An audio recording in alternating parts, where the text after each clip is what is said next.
Welcome today, viewers. This is Danny Beran from Smarter Retirement. Glad you've found time to join us today, and I hope this segment on financial aspects of retirement will be helpful for you. I'm delighted today to introduce Martin Spicer from Massive Financial Services. Martin is both a chartered accountant and a certified financial planner, which means Martin's had about 8 years in training, and Martin's been looking after the financial requirements of the broad general public for almost 30 years, so he has lots of experience. So welcome today, Martin, and thank you for joining me. Martin, let's be brutally frank. What do you think, Martin, the most common mistakes people are when they come to when you come with almost 30 years experience to look at managing their financial affairs? Well, in this context, Danny, really it's a lack of planning for retirement. People have a lifestyle requirement. They go on about their daily life. They buy their houses. They go on holidays. They buy cars. They fund their kids, all that type of stuff. But then all of a sudden they get to a point where they say, "Hey, I've got 10 more years. How am I going to do this? How am I going to retire?" What you're really saying is they don't manage their they don't manage their saving, and they overspend. Overspend, and as I said, they haven't planned for it. You don't plan, you don't succeed. And how do you see that? What's common with respect to the sort of clients that you can assist? Well, what I would say is most common is that people haven't done a few things, and the main thing is they haven't put enough money into superannuation. They've also accumulated the wrong assets, or if they've got a certain type of asset, they haven't planned for what they're going to do with those assets, particularly when they've got heavy levels of borrowing and they've only got a short period of time left before they retire. And so really they fail to plan. Exactly. They fail to plan, and it catches up very quickly. Time goes very fast, and before you know it, you've got 8 to 10 years, and unfortunately a lot of the time, people who would have thought 20 years ago they were going to retire at 55, they're probably not going to be in a position to retire until they're 65 or even 70. And that's also a very stark reality. There are a lot of analogies, Martin, with health, actually. Most people actually don't manage lots of aspects of their overall living until it's too late. So that's something that a lot of, I think, our viewers will relate to. It's also interesting you say that, because as a financial planner, one of the things I say to my clients is that modern medicine is making us all live a lot longer, whether we like it or not. So we really need to make sure we have enough assets to keep us going for a long, long time, because we're going to need it. So Martin, given modern change and given, as you say, technology is allowing people to live longer, why don't you explain to viewers how you might care to define retirement? Well, retirement's the age where you've got the choice of whether you have to work, and there's a point in time where one has to work. That is, you're paying off a mortgage, you're raising a family, you're not at the right age to access social security or pension, and that's versus whether you want to stop working. And that is, you've got enough assets to basically replace and fund your standard of living.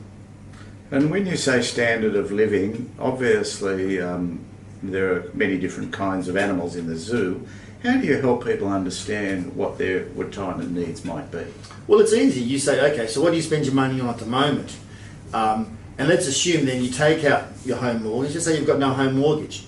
So if you're going to stop working, where's the money going to go? And it's generally always the same. People want to travel, they want to go to the movies, they want to eat out occasionally at restaurants, they want to, they obviously have to upgrade and maintain cars, medical expenses start getting more expensive. And then there's also a very key critical point that I always say to people. There's two types of people.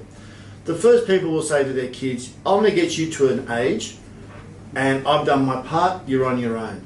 Versus those who'll say, well, okay, I understand, particularly say in places like Sydney and Melbourne, it's going to be very expensive for you to buy a house and so forth, and obviously with education, private schools, so I'm going to be there to help you.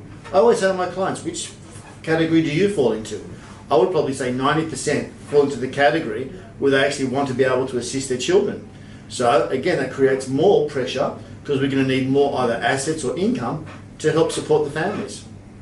So really, it's Martin, I think I relate to what you say about level of retirement needs, because it really relates about self-knowledge and knowing what degree of legacy and when you might care to leave your estate with.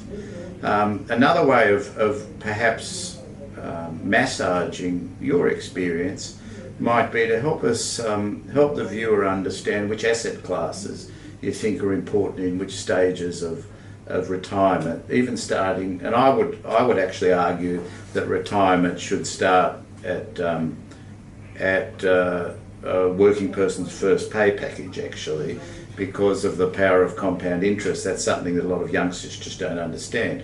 But in your experience, Martin, having managed and having seen people's financial affairs over a lifetime, just help us understand what you think might be sensible asset allocation over a working lifestyle. Well, there's various categories, and to make it very, very simple, you're either an accumulator or you're going to be there for retirement. So in the accumulation phase, that is when you start working, you've got about between 25 to 30 years to try and build as much assets as you can. And most people in that situation, and historically, would go for growth assets. And growth assets are either pretty much shares or property. They're properties they're assets that will grow in value over time, hopefully, and during that period of time give some level of income. But the whole idea is that when you do retire, you have a sufficient pool of assets that can give you enough income to replace your personal exertion income. So during one's working life, your aim is to accumulate assets, be it either shares or property. However, there's a few hurdles that come into that, and that is what I call the lifestyle track. Because during that period, we all historically and traditionally are trying to buy a home to live in, and unfortunately a house can't be counted as an asset, because when you do retire, you're going to live in it. It's not going to give you an income. You're not going to be renting out rooms to boarders. So we have this pulling force where we have this lifestyle commitment where we're buying houses, we're raising our children. Of course, the cost of education. And then that's all what we call after-tax expenses. So, we earn $1, we pay either, between around 30 to 40 cents in tax, and then what's left has to go into these things. So unfortunately, again, one of the problems that we're finding is that with lifestyle commitments, there's very, very little left over that's going to help accumulate assets for retirement.